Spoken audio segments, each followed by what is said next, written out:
Kita punya MD di sini ya. Lang. Oke, cut. Sudah mulai profesional kita sekarang. Oke, kita masih di bulan Maret. Kita masih tema yang sama, love God, love people. Ingat ya, arti dari love God, love people maksudnya mengasihi Tuhan dan mengasihi sesama manusia. Jangan dipotong. Kalau mengasihi sesama, sekarang udah diplesetin. Bisa diplesetin. Kan diajarin tuh mengasihi sesama gitu. Akhirnya masuklah ke kategori yang tidak seharusnya. Makanya kenapa sekarang orang bisa mendapatkan alasan untuk melakukan hal-hal yang sebenarnya secara alkitabiah tidak boleh. Gitu. Oh, pada bingung mukanya sepertinya ya. Ya, nggak apa-apa. Akan jelaskan nanti. Kita masih tema mengasihi Tuhan, mengasihi sesama manusia, love God, love people. Itu tema bulan Maret. Dan hari ini saya kasih judul firman Tuhan adalah panduan dasar mengasihi. Panduan dasar mengasihi.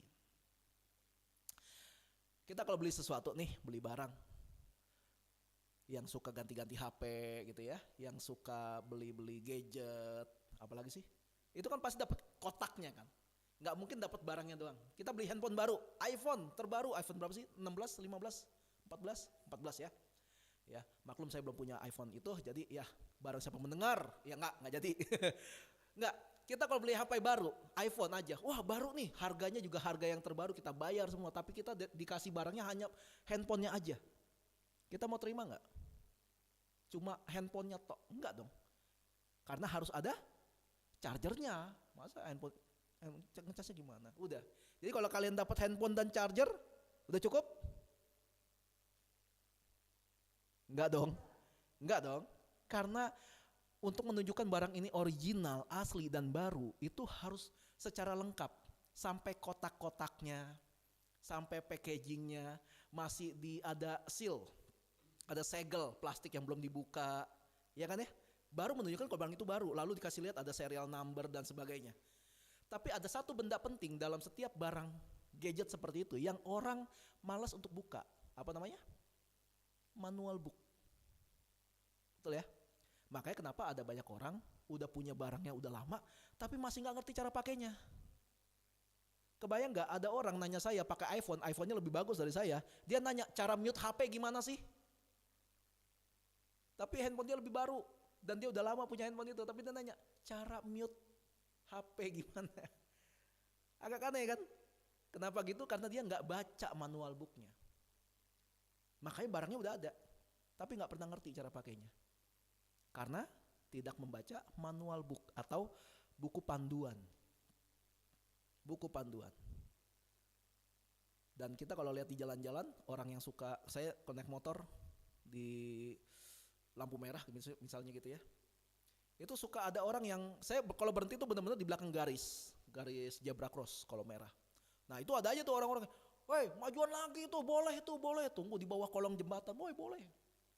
Ya suatu kali saya pernah debatin gitu, boleh pala lu, aturannya di garis ini, ya biasanya gitu, ngawur gitu. Karena gini, orang itu kenapa ngomong seperti itu? Karena selama ini ya seperti itu yang terjadi, iya kan? Wah kalau merah boleh kok, kosong kok depan flyover gitu ya, boleh kok. Kenapa mereka bisa berpikir seperti itu? Karena mereka hanya mau mengendarai kendaraannya, tapi nggak mau belajar tentang panduan dalam berkendara di jalan raya. Yang pernah ngambil SIM secara benar, pergi ke Samsat, lalu melalui tes ujian tertulis, tes ujian praktek, itu bakal tahu kok. Jadi nggak bakal bingung kalau di perempatan seperti ini siapa yang lebih dulu yang harus belok, siapa yang dulu yang harus nahan diri dan memberikan orang lain buat lewat. Itu ada semua di situ. Tapi yang terjadi di jalan kan nggak gitu kan? Siapa yang lebih kenceng dia yang duluan gitu. Akhirnya makanya kenapa sering terjadi kecelakaan. Karena panduannya nggak pernah dibaca. Panduannya ada tapi nggak pernah dibaca. Ada kok panduannya. Nah kita lihat firman Tuhan dalam 1 Yohanes pasal 4 ayat 20. Jikalau seorang berkata aku mengasihi Allah atau aku mengasihi Tuhan dan ia membenci saudaranya, maka ia adalah pendusta. Karena barang siapa tidak mengasihi saudaranya yang dilihatnya, tidak mungkin mengasihi Allah yang tidak dilihatnya. Jadi Yakobus bilang gini, bagaimana mungkin lu bilang lu mengasihi Tuhan yang lu gak pernah lihat? Ada yang pernah lihat Tuhan di sini? Ya mungkin suatu hari boleh kesaksian sini. Kemarin malam kita tidur, wah gue diangkat Tuhan, wah gue main ayunan sama Tuhan, gue lihat persis tangannya bolong gitu ya, kaki bolong. Kalau ada tempat ini yang mau kasih kesaksian seperti itu, ayo gue kasih tempat. Dengan catatan itu benar. Karena kalau bohong kalian sudah membohongi Tuhan sebenarnya. Ya kan, nggak ada orang yang pernah lihat Tuhan. Kenapa Alkitab bilang ini? Tidak ada satu orang pun yang bisa melihat Tuhan, karena siapapun yang melihat Tuhan, pastilah ia mati. Karena nggak ada satu orang pun di dunia ini yang mampu memandang Tuhan. Kenapa? Karena kemuliaan Tuhan terlalu besar. Itu sebabnya kenapa Yesus datang dalam bentuk manusia, tidak dalam bentuk Tuhan. Karena kalau Yesus datang dalam bentuk seperti sebagai Allah, sebagai Tuhan, habis dunia ini, mati semua. Karena nggak ada yang bisa lihat kemuliaan Tuhan, nggak ada yang bisa. Kali kau baca Alkitab, Tuhan, bagaimana caranya Tuhan bisa bertemu dengan para nabi, para imamnya? Itu dalam bentuk yang lain. Abraham melihat Tuhan dalam bentuk orang. Lalu para imam melihat Tuhan dalam bentuk apa? Ada kobaran api di mezbah. Para rasul ketika hari Pentakosta melihat Roh Kudus dalam bentuk apa? Lidah api. Nggak pernah ada yang lihat benar-benar figur Tuhan langsung. Paulus dikasih kesempatan buat lihat Tuhan. Akibatnya apa? Buta. Itu baru ngelihat doang loh, ngelihat gini doang ya. Terus dia dengar suaranya aja sampai ketakutan. Karena dia mendengar sesuatu dan melihat sesuatu yang emang nggak pernah dilihat sebelumnya sama orang. Jadi nggak ada satu orang pun sampai hari ini yang bisa melihat Tuhan. Makanya gue suka nantangin yang berani bilang dia ketemu Tuhan langsung, lihat Tuhan langsung, ngobrol langsung sama Tuhan dalam bentuk Tuhan yang seperti Tuhan. Gue mau tahu, gue mau ketemu malah sama orangnya kalau emang bener dia. Karena nggak pernah selama ini nggak pernah ada yang kayak gitu. Ya entah dia berbohong atau dia memang kepedean aja. Ya kan ada orang yang kayak suka, tau gak sih kalau orang lagi ngebet nih ya, bukan ngebet sorry, apa istilahnya apa sih? Kalau misalnya gue emang suka si Livi nih, belum jadian nih, tapi emang gue suka banget sama dia, terus doa, Tuhan siapakah jodohku? Gue denger lo suaranya lo, Livi gitu. Gue denger, padahal itu emang gue emang mau dia gitu loh. Akhirnya orang bilang itu suara Tuhan. Ya itu banyak yang terjadi kayak gitu. Makanya bisa dipertanggungjawabkan gak orang-orang yang berani bilang dia melihat Tuhan, dia mendengar suara Tuhan dan sebagainya. Gitu ya, itu urusan mereka lah tapi. Nah, kalian pernah gak ketemu orang yang suka ngomong gede gitu dalam hidupnya? Misalnya gini, gue pengen punya rumah yang gede, halamannya gede gitu ya, bisa bikin acara dangdutan di situ di halamannya. Rumahnya ada 4 kamar utama, 20 kamar tamu, 11 kamar pembantu, basementnya 11 lantai ke bawah, lantainya ada 20 ke atas, itu rumah apa mall kan. Terus gue pengen punya mobil minimal tuh kelasnya Ferrari. Buat gue pribadi pakai Bugatti nggak ada, Bu Anwar, Bu Budi ada, pokoknya gue mau kayak gitu. Terus kalau liburannya ke pulau pribadi. Dia beli pulau di Bahama misalnya gitu kan. Beli pulau di mana? Terserah pulau mana lah. Tapi kita kenal orang ini sebagai orang yang malas kerja. Pertanyaan gue sederhana, kalian percaya gak dia bisa mendapatkan apa yang dia bilang? Boro-boro kerja. Bangun aja dilama-lamain. Sebelum jalanan macet, dia belum bangun pokoknya. Kayak gitu maksudnya. Maksudnya model kayak gini kalian bisa percaya gak orang ini bisa mendapatkan apa yang dia cita-citakan? Gak bakalan. Lu mau doa puasa guling-gulingan segala macam, gak bakalan. Bahkan Amsal bilang, hai pemalas lihatlah semut, tirulah lakunya. Dibilang gitu. Jadi Alkitab gak pernah ngajarin kita supaya hidup gue tuh cuma doa doang. Gak ada ceritanya hidup lu doa doang. Gue udah sering kali bilang gini, gak ada satupun di dunia ini yang berlebihan itu baik. Gak ada. Gue kasih tahu ya, berlebihan baca Alkitab pun gak baik buat kita. Betul? Doa berlebihan gak baik buat kita. Kenapa? Kalau lu doa berlebihan dan baca Alkitab berlebihan, lu kapan kerjanya? Lu kapan bersaksinya sama orang-orang, ketemu orang lihat dari hidup lu dan sebagainya. Kemarin gue baru ngobrol sama satu teman, Dia ketemu sama temennya yang lain yang istilah kata tuh udah sakit hati sama gereja, jadi memutuskan untuk berdiri di gereja, lalu memilih untuk jadi ateis gitu ya. Terus dia ketemu orang ini, temen gue bilang gini, gue sampai capek nasehatinnya. Lah gue bilang balik, lah kenapa juga lu nasehatin? Lah dia udah memilih jadi ateis. Ya dia memilih jadi ateis nih, karena sakit hati sama orang gereja. Lah lu membawa title sebagai orang gereja, nasehatin ateis dengan cara gereja yang mana dia gak suka. Ya gak bakal suka lah. Gimana sih? Mau bahas dikit tentang, enggak jadi. Gue pengen bercandain soal perpuluhan lagi tapi enggak lah. Kayaknya udah mulai gak lucu soalnya bercandain perpuluhan.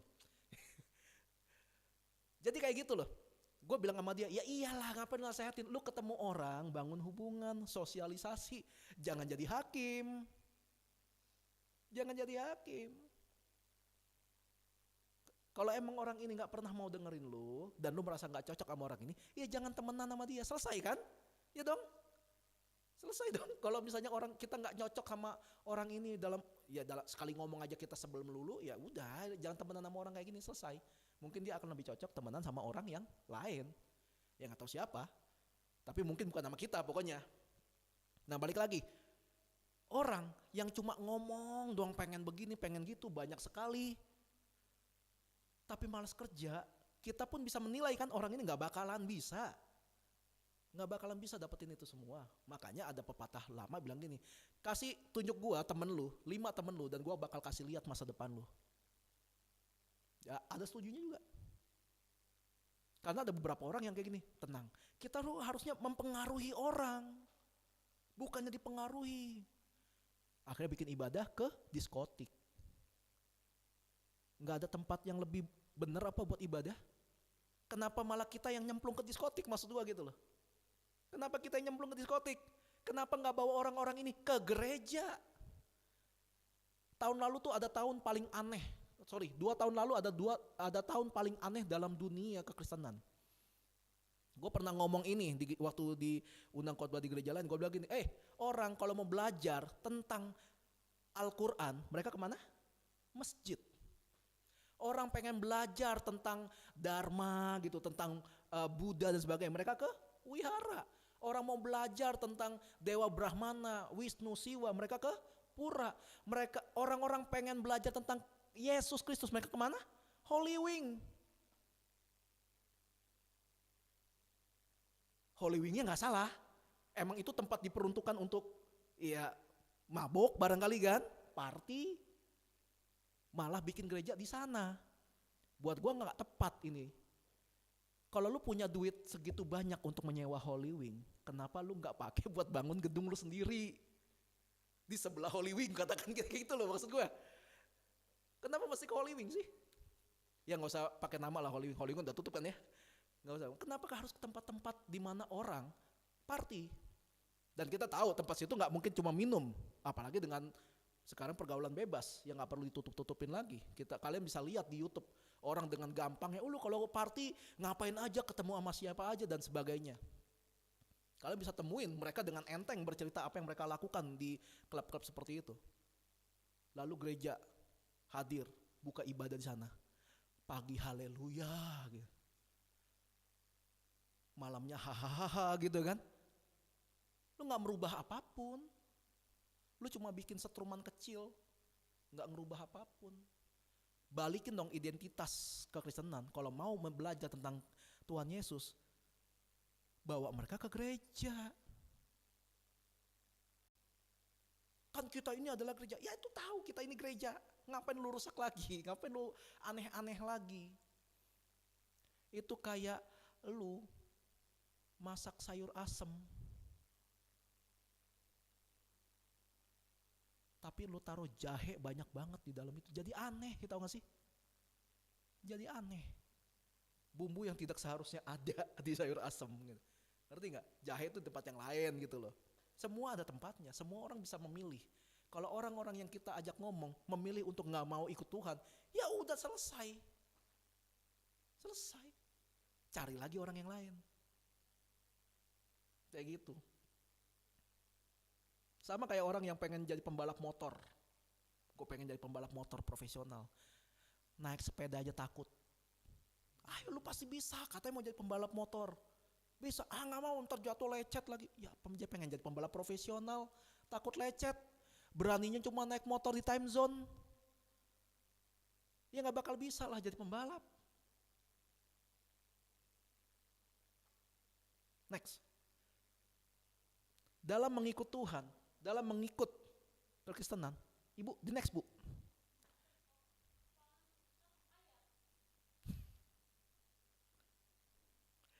Dalam mengikut jalan kekristenan, Kristus lebih menekankan pada praktek iman daripada hanya beriman.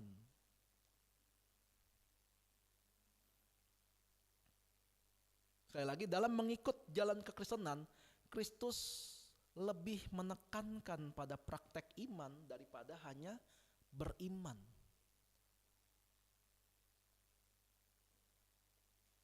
Kalian boleh baca Alkitab. Yesus nggak pernah ngajarin supaya kita hanya beriman.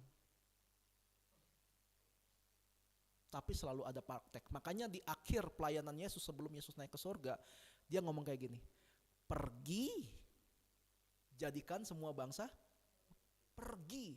Bukan, semua masuk ke rumah, doa supaya semua bangsa jadi muridku. Enggak gitu. Disuruh pergi. Berarti ada tindakan yang harus kita lakukan. Nah kita lihat di Yakobus 2 pasal 17. 2 Yakobus pasal 2 ayat 17. Demikian juga halnya dengan iman. Jika iman itu tidak disertai perbuatan, maka iman itu pada hakikatnya adalah mati. Ini gue pernah lakuin dulu nih ya. Gue pernah lakuin. Mungkin ada Livi waktu itu masih pacaran. Ada rumah gede di daerah Pluit. Gue berhenti dulu naik motor, tumpang tangan. Dalam nama Yesus rumah ini jadi punya gue. Ketemu mobil yang gue suka, dulu gue suka mobil ini, Harrier. Gue gak tahu sekarang masih ada gak, Toyota Harrier.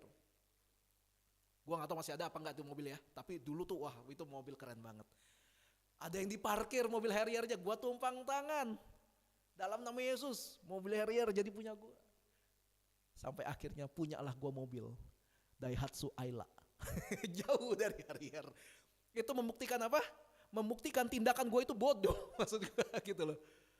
Ya kalau lu pengen punya rumah, pengen punya mobil kerja, lalu belilah sesuai dengan kemampuan. Kalau pengen ini, pengen tuh banyak, doa kita rumah apa nih? Kita ada mendoakan rumah, ada spesifikasinya, kita bawa doa.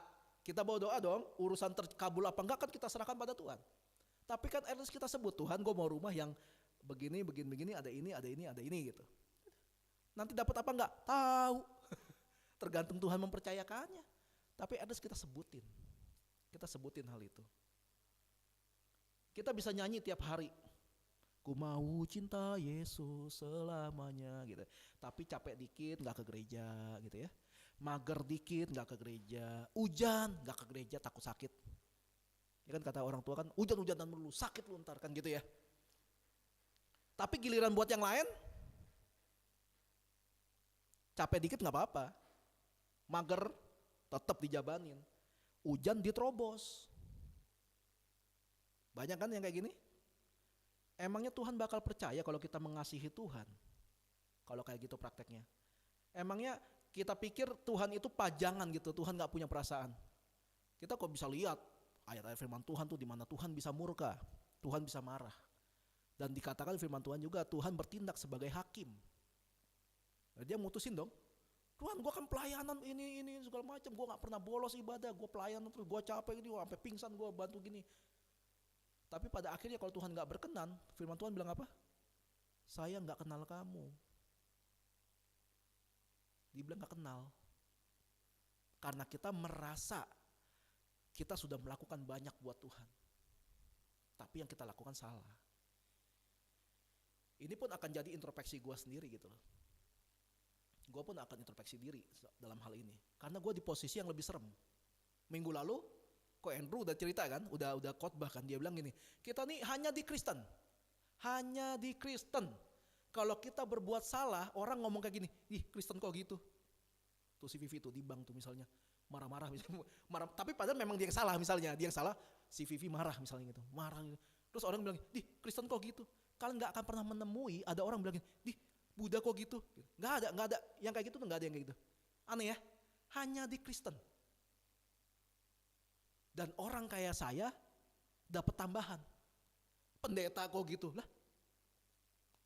Dapat tambahan, hanya di Kristen yang seperti itu. Nggak ngerti kenapa.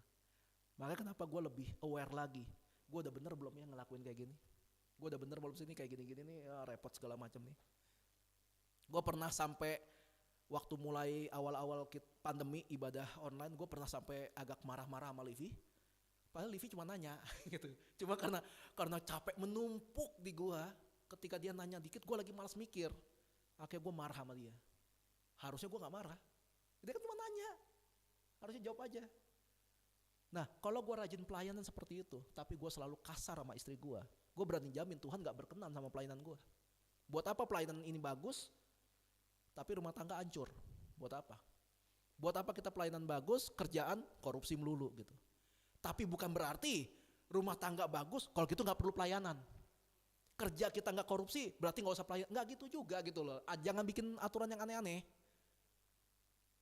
Maksudnya ada bukti ketika kita mengikut Tuhan, kita belajar teorinya bagaimana kita bersikap, ada praktek ketika kita dalam dunia pekerjaan dan dalam dunia keluarga.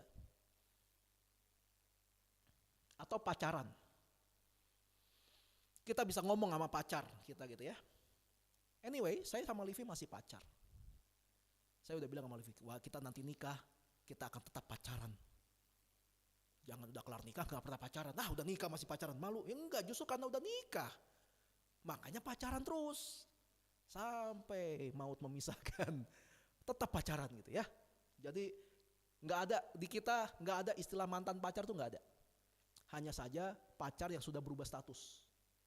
Dulu gak boleh serumah, ya dong. Gak boleh. Udah nikah, sekamar malah. Dulu pas melek guling, bantal, boneka dan sebagainya. Sekarang melek muka dia lagi gitu loh. Sekarang gitu bedanya gitu ya. Udah sah. Nah orang yang bilang pacaran, bilang gini, pacar kalian bilang mereka itu sayang sama kalian, tapi masa depan kalian dirusak. Itu bukan sayang lah. Rusak lewat apa? Lewat hubungannya nggak sehat bisa. Lewat cara cara berpacaran yang nggak sehat. Gue pernah ketemu ada orang yang berpacaran tapi kerjaannya si cowok gampang banget mukul si cewek. Itu ada. Dan lucu ceweknya tetap mau pacaran sama dia. Ada yang kayak gitu. Ada juga yang karena pacaran sama cowok ini sama-sama pakai narkoba. Padahal dulunya baik-baik aja. Dan yang gue heran sampai hari ini adalah gue pernah ketemu satu cewek ngobrol. Dia ngomong gini sama gue. Gak mungkin lah cewek zaman sekarang masih perawan. Enggak lah, tiap kali pacaran pastilah gak inilah. Tiap kali pacaran pastilah berhubungan badan lah. Ada yang ngomong cewek loh. Dan dia bilang itu wajar. Dan dia bilang seperti itu. Wajar Pak Bapak Bu Ibu katanya. Jadi ketika harga sebuah keperawanan dan keperjakaan dianggap murah zaman sekarang. Itu sebabnya kenapa anak Tuhan harus tampil berbeda.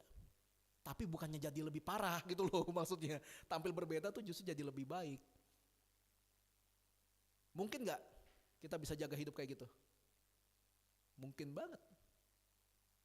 Gue dan istri, bahkan sama mantan sebelumnya, kita gak pernah berhubungan badan. Gue jaga terus. Pernah tergoda kah? Pernah. Berapa kali? Banget gitu tiap kali pacaran. Apalagi gue sama si Livi pacaran nembus angka 6 tahun. Tapi ketika godaan itu datang, gak tahu kenapa di kepala gue yang muncul ada gini, ntar gue punya anak, cewek, dan dengan gampang kasih badannya atas nama cinta, wah gue bisa ngamuk kayaknya. Tapi jangan ngamuk dulu, buktikan dulu lewat hidup kita sebelum kita nikah, kita bisa pertahanin itu gak? Ada temen gue, dia ketika nikah, dia gak hanya lempar ini, hand bouquet tau gak sih? Dia hand bouquet. Tapi itu kan cewek yang lempar kan.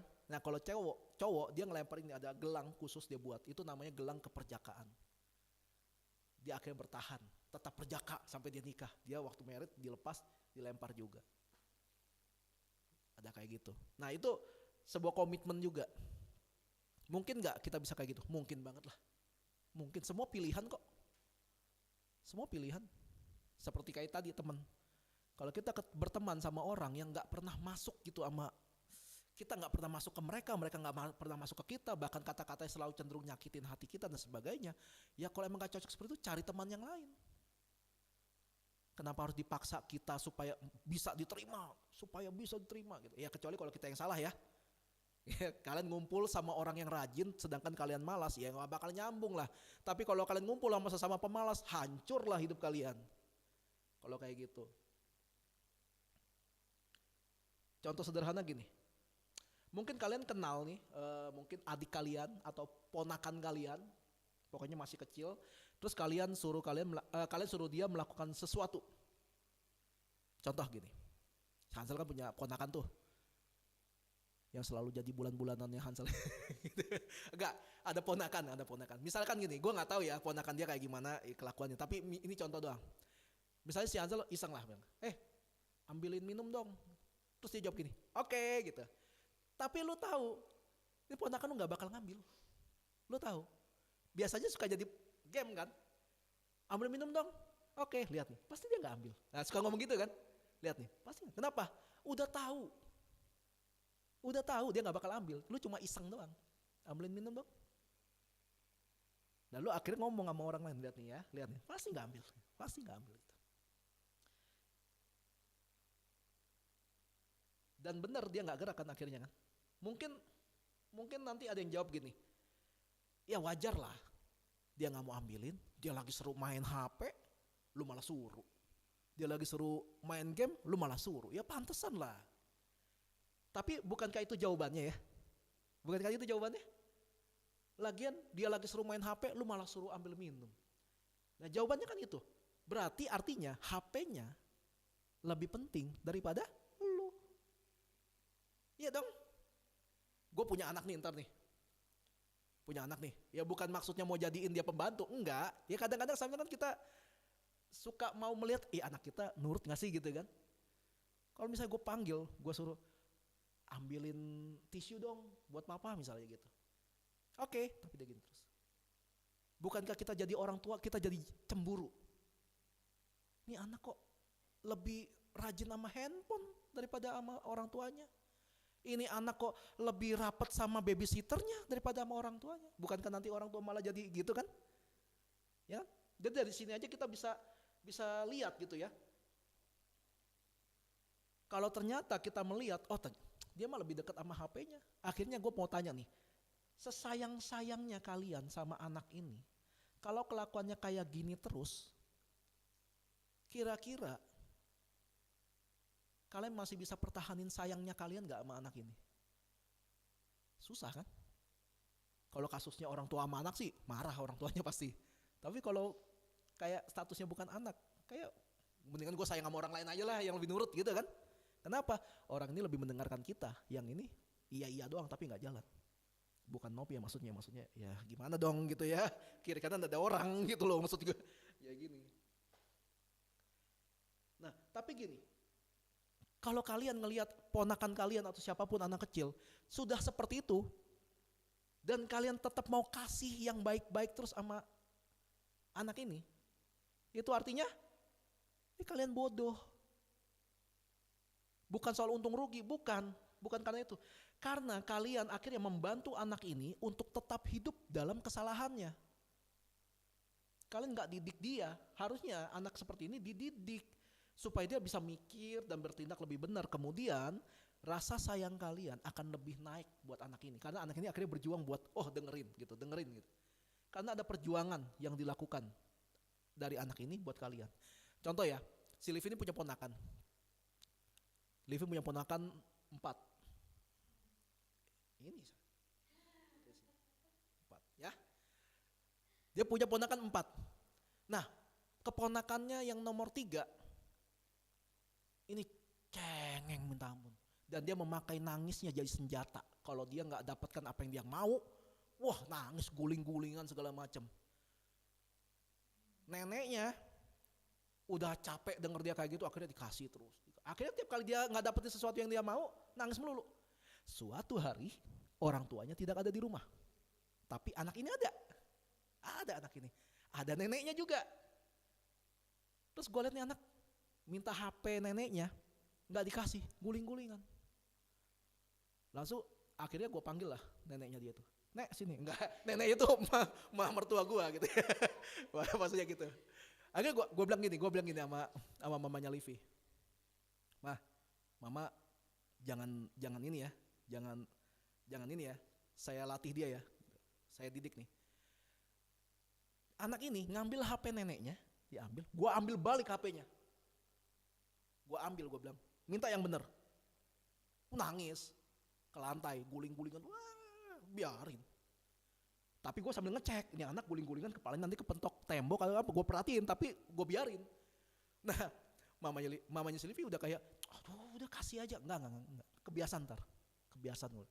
Akhirnya kita biarin, gue biarin, kayaknya ada deh 15 menit dia kayak gitu. Bener, capek. Capek, nggak dapat yang dia mau. Nggak dapat. Abis itu nangisnya berhenti. Udah, abis itu bangun, main sama abangnya. Dia lupa sama HP-nya. Lupa sama HP-nya.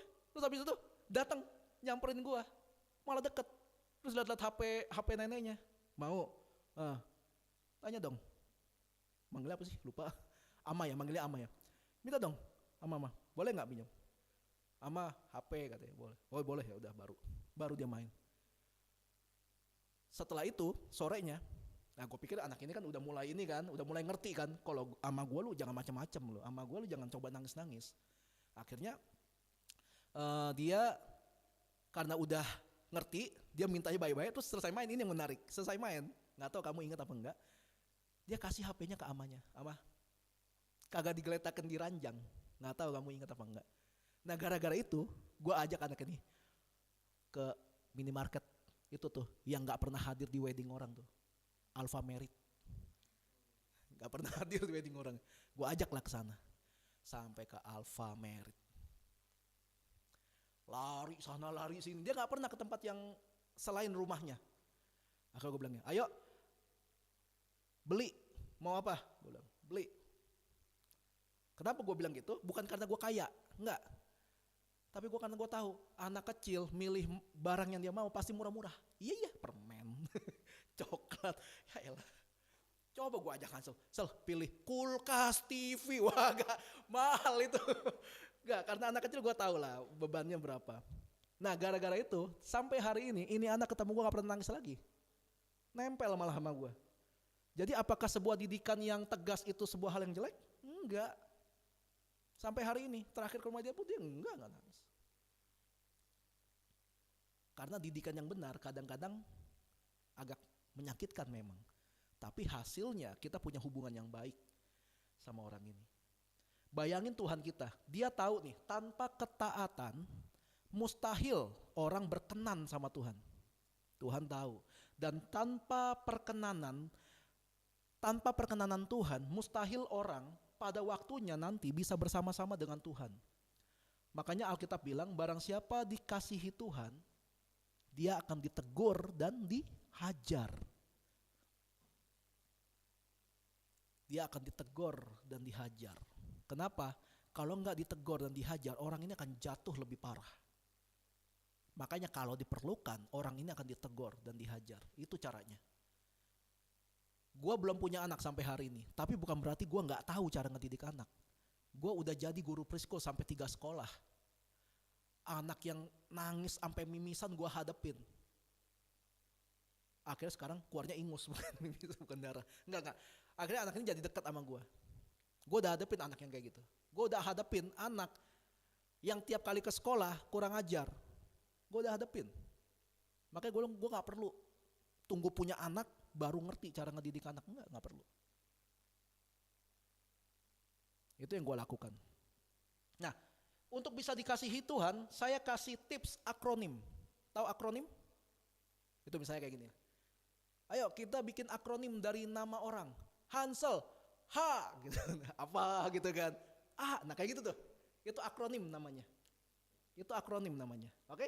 Sekarang gue akan kasih tips supaya kita bisa dikasihi Tuhan lewat akronim. Akronim itu adalah kenal. Ngomong dong, Kak, gitu, biar seru gitu ya. Kenal. Oke, dia nggak siap. Kak, kenali Tuhan Yesus dan jalan-jalannya. Kenali Tuhan Yesus dan jalan-jalannya. Nah, kenali Tuhan Yesus dan jalan-jalannya. Ayolah, kenali Tuhan Yesus dan jalan-jalannya. Lu baca ulang-ulang, kenali Tuhan Yesus dan jalan-jalannya. Nah itu caranya supaya kita bisa dikasihi Tuhan. Gampang kan? Itu gampang. Tapi siapa yang mau praktekin? Kenal Tuhan itu gimana sih? Gini ya, jangan memisahkan karakter Tuhan Yesus yang satu dengan yang lain. Orang cuma mau berhenti sampai Tuhan Yesus baik gitu, udah selesai. Tapi orang melupakan kalau Tuhan Yesus adil. Dia adil. Kita punya prestasi, kita dipuji. Kita salah, kita ditegur. Jangan lupa, maksud gue gitu loh. Gitu, dia bukan pajangan. Hanya dengan mengenali Sang Tuhan, mengenali pikirannya dan perasaannya, baru kita bisa berkenan sama Tuhan.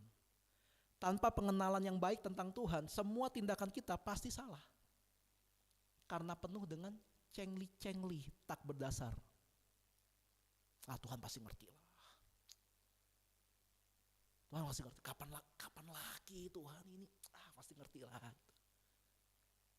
Kalau kita nggak mengenal Tuhan dengan benar, kita akan penuh dengan cengli dalam hidup kita. Kita tahu kok itu salah, tapi kita langsung menutupi yang kita ngerti itu dengan aturan kita sendiri. Kita tahu itu salah, tapi tetap kita lakukan. Kenapa? Pengenalannya tidak benar. Hanya kulitnya doang. Saya kasih contoh ya, sebagai contoh tentunya. Kalau kita ngefans sama artis tertentu, sebutinlah siapa.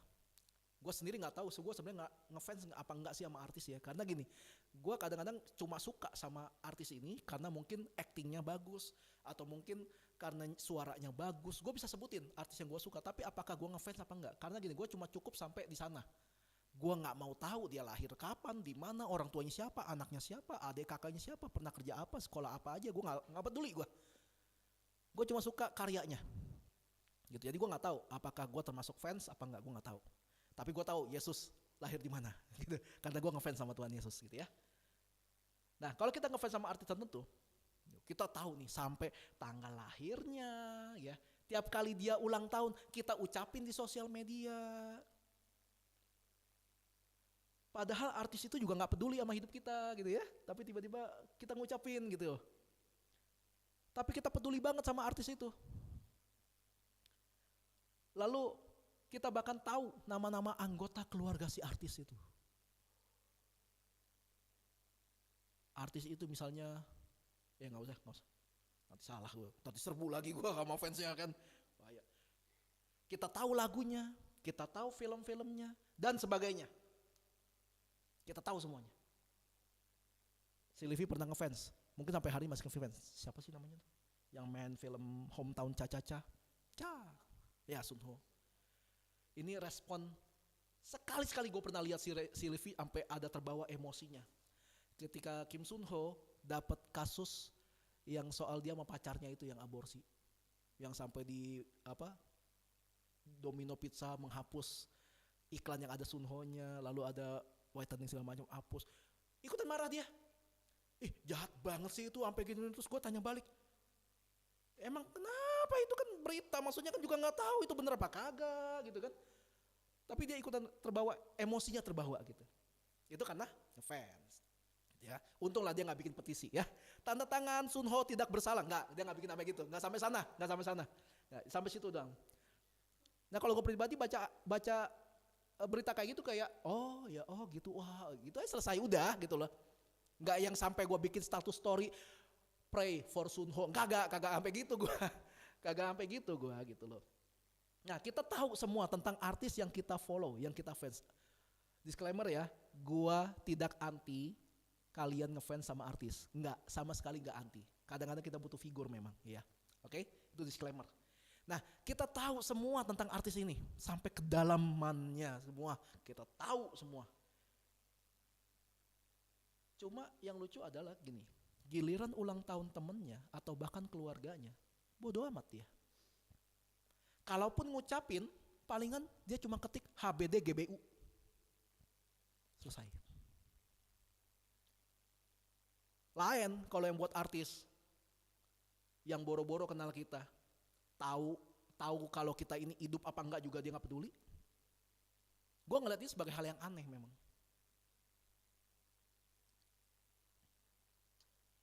Lalu kalau suatu hari kita misalnya berkesempatan ketemu sama artis idola kita itu, gimana Pak kalau punya kesempatan Pak ketemu? Dia ngefans sama Komeng. Lalu kalau suatu hari nanti kita berkesempatan ketemu sama artis idola kita itu, dia misalnya teriak-teriak gitu, I love you, gitu kan misalnya kan. Komeng opa gitu. Komeng opa, oke. Enggak, marganya namanya Meng. Komeng gitu ya. Gitu, oke. Jadi kita bisa teriak-teriak kayak gitu kan, I love you, segala macam. Gue suka mikir gini, kok bisa ya lu cinta sama orang yang bahkan orang itu tahu nama lu aja kagak. Tapi giliran sama orang yang tahu banget soal lu, yang udah cukup care sama lu bodo amat. Gue pernah sekali ngalamin, gue gak tahu sih sekali apa enggak ya, tapi gue pernah lah ngalamin. Yang kenal gue tau lah ya, saya orang baik, walaupun tidak bisa baik sama semua orang. Gue pernah sering ngebantu salah satu orang, gue pernah sering bantu. Satu hari konflik lah kita, lalu gue menyebut itu, ini salahnya gue, harusnya gue nggak sebut ini, tapi ya karena cari kekuatan gue sebut ini. Lu udah gue bantuin lu dulu gini. Jawaban dia gini, siapa suruh juga, nggak ada yang minta lu bantuin. Lu jadi gue sakit hati nggak? Sakit hati, gue pun sakit hati waktu itu. Cuma coba pikir balik, kalau memang siapa suruh lu bantuin gue juga nggak butuh bantuan lu, kenapa lu terima bantuan gue waktu itu? Iya dong, mau lu butuh nggak butuh, lu udah terima bantuan gue. Nah, dan saya lupa di mana poinnya. Nah, giliran sama orang yang care banget, yang tahu tentang kita dan care sama kita cenderung bodoh amat. Dan gue berani jamin kalian pun, misalkan kalian ada yang seperti itu, kalian pun pasti gak punya alasannya. Kenapa sih lu bisa care banget sama artis itu dibanding sama saudara lu sendiri? Gue yakin kalian pasti gak bisa jawab. Berani jamin gue, karena enggak. Masa karena saudara gue bukan artis gitu? Enggak juga. Jadi ada takaran yang aneh di sini. Sama yang tidak mengenal kalian bisa tunjukin semua kasih kalian sama orang itu. Tapi sama yang punya hubungan baik sama kalian gak peduli sama mereka. Takarannya aneh. Nah, seandainya artis ini adalah seorang yang bener gitu ya. Lalu kalian berkesempatan ketemu sama artis ini, kemudian kalian ngomong sama dia. Punya kesempatan ngomong sama dia, Kak, aku suka banget sama kakak gitu ya, aku cinta banget sama kakak gitu ya. Mungkin dia akan ngomong gini, kok bisa sih kamu ngomong cinta sama saya yang baru aja kamu kenal, yang kamu baru ketemu sama saya sekarang, tapi sama orang yang terdekat kamu, misalnya kakak, adik, orang tua, temen, kamu gak ada peduli-pedulinya. Maksudnya gini, kalau sama orang yang dekat sama kita gak pernah mempraktekkan kasih kita dengan mereka. Bagaimana caranya kita mengasihi mereka yang belum pernah kita temui? Jangan-jangan setelah kalian kenal sama artis ini, kalian kenal dia, kalian tahu benar-benar semua tentang dia, kemudian kalian jadi gak suka lagi sama dia. Takarannya sama kan? Kemudian kalian akan cari artis lain untuk dikasihi. Artis yang kalian gak kenal. Kenapa? Mentalnya seperti itu. Kita cenderung mengasihi orang yang tidak kita kenal daripada orang yang kita kenal. Persis seperti perlakuan kita sama orang terdekat kita. Begitu kenal, langsung merasa tidak ada yang istimewa dari mereka dan akhirnya stop mengasihi mereka hanya karena kenal dengan mereka. Ini pernah terjadi, gue sama Livi, gue bilang gini sama dia, gue nggak tahu ya, tapi akhirnya beberapa waktu itu ketemu lagi sama orang yang sudah beristri, ternyata dia ngalamin hal yang sama. Jadi ketika nikah, gue mau nasehatin apapun sama si Livi, mental semua. Dia lagi ngumpul sama temennya ngomong hal yang persis seperti yang pernah gue sampein. Si Livi sampein balik ke gue, dia tuh tadi ngomong, gue setuju banget. Gue pikir, perasaan gue ngomong kayak gitu kemarin.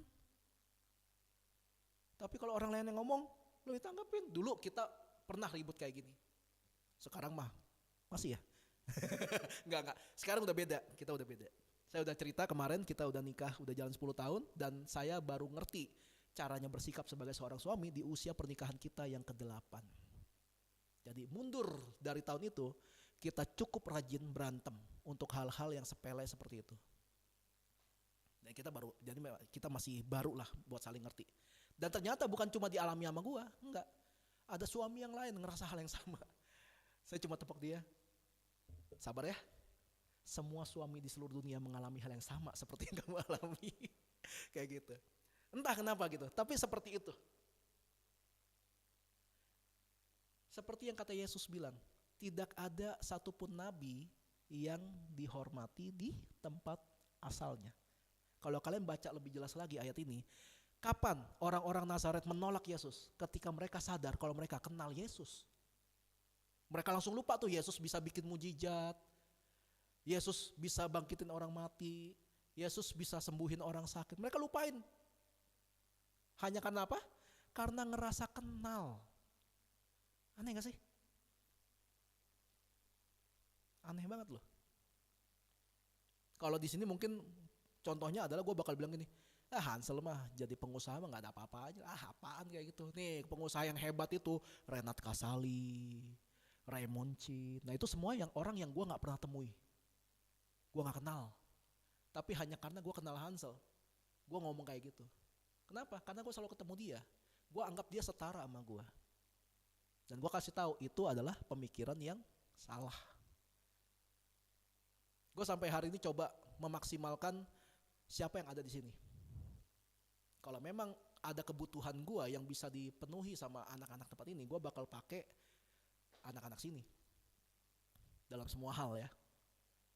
Nah bukankah lucu gitu, hal ini juga terjadi dalam iman kekristenan kita hari-hari ini.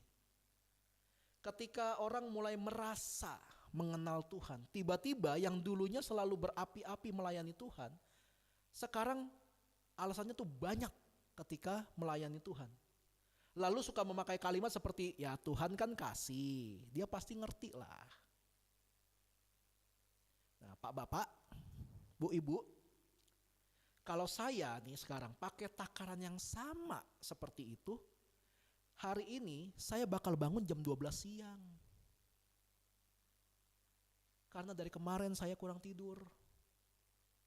Bantuin istri kerja jam berapa, saya ikutan bangun jam segitu juga. Subuh, tidur kurang, pulang malam, badan lunglai, letih lesu, capek tak berdaya, kurang darah dan sebagainya. Kalau saya pakai takaran Tuhan ngerti lah, hari ini gue memutuskan untuk bangun jam 12 siang. Barusan pun saya tuh kebangun jam 7 pagi, itu pun bukan dengan gagah gitu, bukan dengan semangat, enggak. Konflik batin. Wah udah jam 7 bangun, tapi ngantuk. Tapi harus bangun, tapi ngantuk. Bangun. Apa kayak gitu dong. Beberapa kali kejadian gue harus sampai begini. Ngantuk terus tangan gue gini. Bangun gitu. Sampai kayak gitu. Kenapa? Supaya bangun. Gue dari dulu punya pola pikir gini, badan gue yang atur. Badan gue yang atur. Gue harus bangun jam segini, gue bangun jam segini.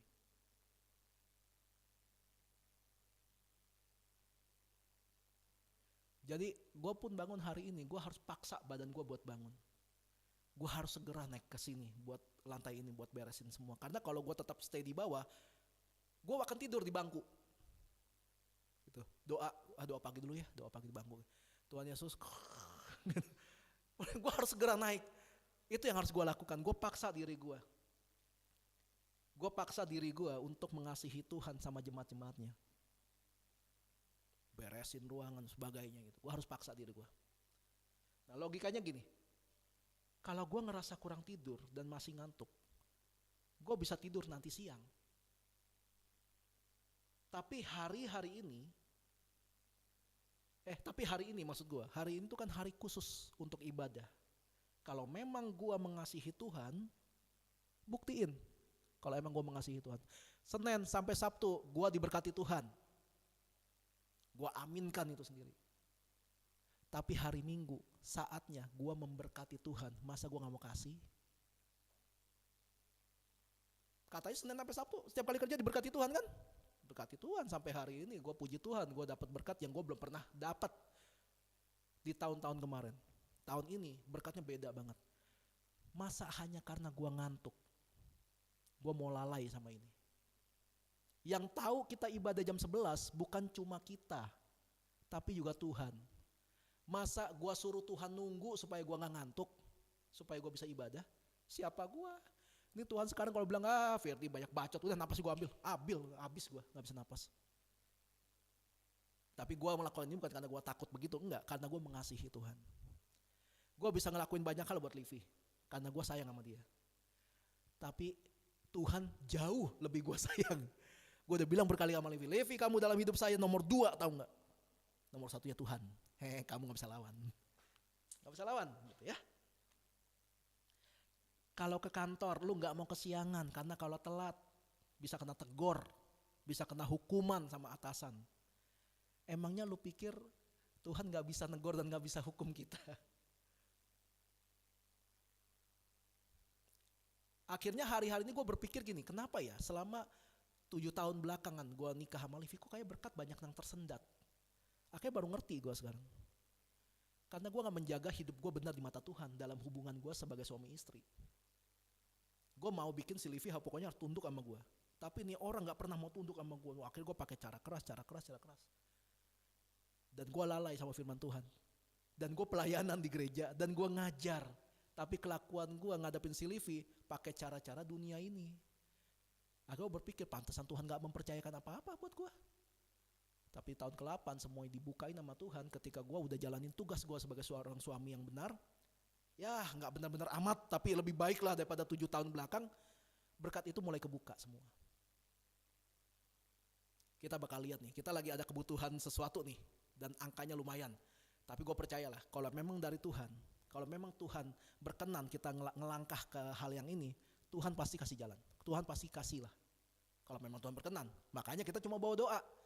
Urusan nanti jadi apa enggak, kita percaya kalau Tuhan lebih tahu yang terbaik buat kita. Kalau memang kita ngaku kita mengasihi Tuhan, buktinya apa?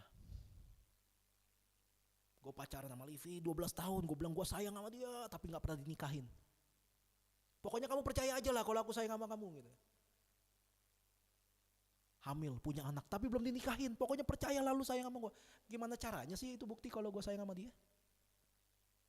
Dari dulu gue mendidik diri gue untuk bisa kasih yang terbaik buat Tuhan, walaupun gue gak pelayanan.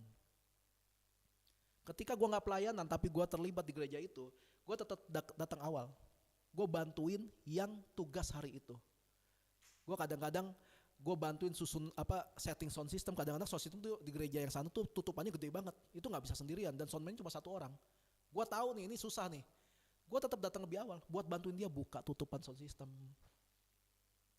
Ketemu lagi ada senior gue pengurus beresin bangku, gue bantuin beresin bangku. Gue gak pelayanan hari itu. Tapi mental gue adalah gue mau kasih yang terbaik. Apa yang bisa gue kasih nih? Itu gue sadar makanya. Nah, gue sadar kalau gue sekali aja kompromi sama kemalasan untuk ngikut Tuhan, kemalasan itu akan mengikat gue dan kemudian gue akan terus kompromi sama alasan-alasan itu. Terus gue bilang, Tuhan cengli lah. Sekali kita berkompromi sama kemalasan, itu akan mengikat kita lama. Sekali kita mengikat diri kita sama mamon, lama bakal mamon mengikat kita. Makanya gue berapa kali denger orang ngomong kayak gini, gue mau nih gereja bisa begini begitu gitu ya, bisa berkembang, bisa hebat, bisa wah segala macam gitu. Tapi nggak pernah hadir ke gereja. Ya mana mungkin gue percaya sama omongannya. Hadir aja enggak, gimana caranya kemauan lu bisa terwujud. Pakai jurus sakti mantra ilahi gitu ya. Tuhan gereja gede, gede langsung gereja kita gitu. Nggak bakal bisa, gimana caranya. Tapi gue kasih tahu nih, seandainya gereja ini bisa gede pun, karena gue kerjain sendirian misalnya, gue kerjain sendiri, gereja jadi gede gitu. Ini kalian banggain apa? Oh iya gereja ini kan berkat, gue ngapain aja kayak gitu loh, masih ngerti gak sih? Itu yang gue lakukan. Gue sih nggak ada harapan gereja ini gede kan, atau enggak. Gue cuma mau gereja ini bisa tetap ada, udah jadi berkat aja lah buat yang lain. Tapi hati-hati, setiap kali kita ngomong sesuatu, gue mau gini, gue mau gitu, gue mau gini, orang yang dengar akan menuntut. Tapi bukan berarti kita jadi gak punya keinginan. Gue pun tetap ada keinginan. Sampai hari ini gue tetap punya keinginan. Kita punya, setidaknya punya tim sendiri lah buat present worship misalkan kayak gitu. Tetap ada. Tapi gue gak mau maksain lagi kayak dulu. Karena kalau gue paksain kayak dulu, akibatnya gue drop lagi. Ya sudahlah. Firman Tuhan bilang gini, ketika tuayan banyak, pekerja sedikit, Alkitab bilang, mintalah kepada Bapa yang punya ladang, supaya dia mengirimkan pekerja-pekerja. Itu yang sedang kita lakukan. Kita doa sama Tuhan. Tuhan, nah, lu tahu sendiri kan nih ya, gak boleh ngomong lu ya. Tuhan tahu sendiri kan, nih kayak gini nih, alat ada, orangnya gak ada. Nah kan Tuhan yang punya ladang, ya udahlah. Kalau memang Tuhan berkenan, ya Tuhan kirimin pekerja-pekerjanya. Tapi kalau Tuhan tetap lebih senang lihat gue solo performance di sini, oke, nggak masalah. Itu yang gue lakukan tiap malam doa kayak gitu. Mengasihi dalam Alkitab itu bukan sebuah tindakan lembek. Dalam Alkitab mengasihi itu bukan tentang, Vi, kamu tahu nggak, kamu tuh udah kayak adik koko, kamu tuh gini. Bukannya kayak gitu. Bukannya kayak gitu. Dari awal di Alkitab mengajarkan mengasihi adalah sampai mati di kayu salib. Karena kasih. Bukan untuk meminta kasih, tapi untuk menunjukkan kasih. Itu yang Alkitab ajarin tentang kasih. Makanya 3 kali Yesus nanya sama Petrus, Petrus, anak Yohanes, apakah engkau mengasihi aku? Petrus jawab, iya. Tapi setelah itu lanjutannya Yesus bilang apa? Gembalakanlah domba-dombaku. Dalam terjemahan bebas misalnya ya, maksudnya Yesus ngomong gini, kalau kamu mengasihi aku, jangan bacot doang. Praktekin dong. Kan semua ada perlu bukti kan? Perlu bukti. Jadi gimana? Firman Tuhan berkata, enggak mungkin orang mengasihi Tuhan yang tidak dilihatnya, tapi enggak mau mengasihi orang yang bisa dilihat. Karena dalam Alkitab sudah ada panduan dalam mengasihi. Selamat siang. Yuk, kita akan melakukan perjamuan kudus.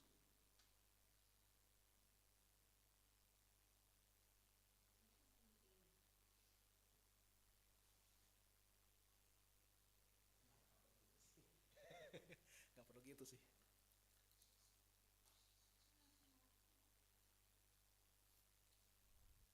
Kamu nyentuh kabelnya.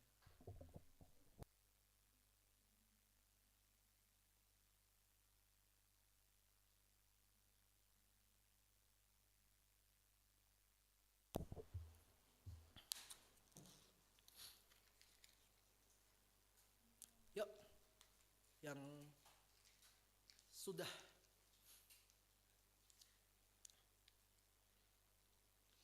sudah dapat rotinya,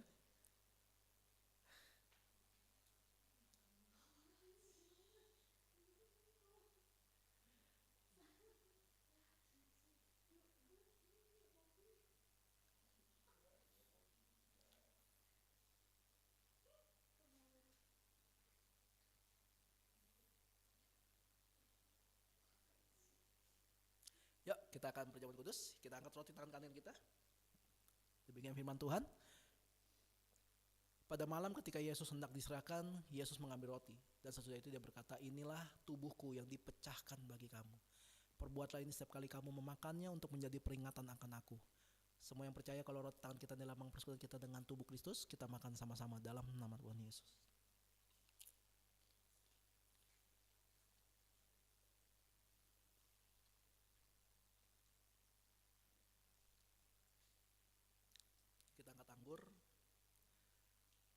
kanan kita.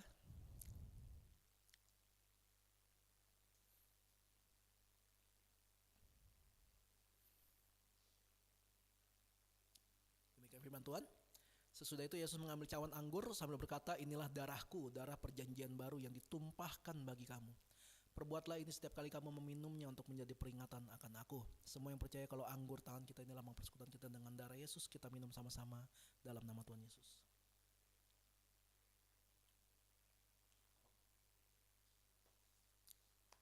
Yuk, kita mau sudahi dan kita berdoa. Tuhan Yesus, terima kasih buat hari ini. Kalau kami sudah selesai beribadah, kiranya Tuhan disenangkan lewat ibadah kami. Terima kasih buat setiap firman yang sudah dibagikan, setiap yang melayani hari ini, semua yang sudah hadir tempat ini. Tuhan berkati kiranya kami berlimpah-limpah sampai nanti ketika kami kembali bekerja. Dalam hari-hari di mana kami bekerja, kiranya Tuhan tetap menyertai kami dan menunjukkan apa yang harus kami lakukan, apa yang harus kami perbuat, langkah mana yang harus kami ambil. Karena kami percaya Tuhan sekali-sekali tidak pernah meninggalkan kami dan Tuhan sekali-sekali tidak pernah membiarkan kami. Biarlah hari ini Tuhan, pulang dari tempat ini, Tuhan memberikan kami sebuah pewahyuan yang baru bagi kami untuk kami lakukan, untuk menjadi saksi-Mu dimanapun kami berada. Karena hidup kami ini milik-Mu, biarlah apa yang kami alami terjadi seperti yang Tuhan mau. Dan sebentar sebelum kami menyudahi ibadah kami hari ini, kami mau menerima berkat daripada Tuhan. Yuk kita angkat tangan kita untuk menerima berkat. Demikian firman Tuhan. Tuhan memberkati engkau dan melindungi engkau. Dia menyinari wajahnya kepadamu dan memberikan engkau kasih karunia. Terimalah berkat ini, semua yang sudah diberkati sama-sama katakan amin. Happy Sunday semuanya. God bless.